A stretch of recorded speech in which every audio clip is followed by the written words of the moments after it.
رها کن هر چیزی که آرامش تو به هم میزنه.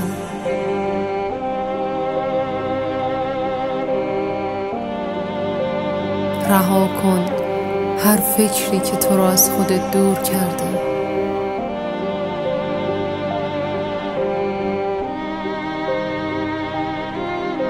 رها کن خستگیاتو، ناامیدیهاتو.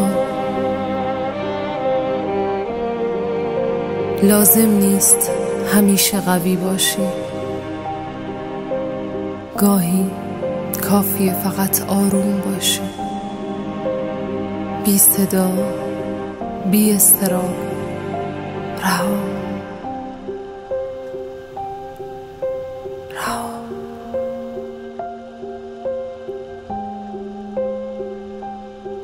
نفس بکش، آروم،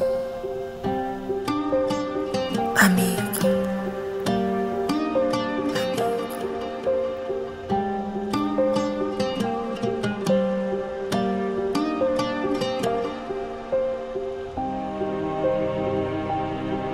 انگار اولین بار هوای تازه رو نفس میکشی.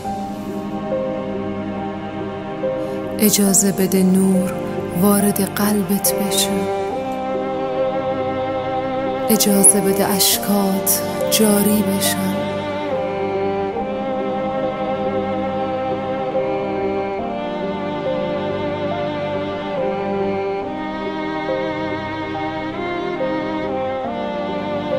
تو اومدی برای زندگی کردن.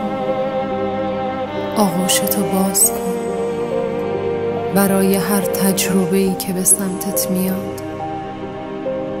فقط زندگی کن. همین لحظه رو، همین هوا رو، همین حالو، همین رهایی رو، همین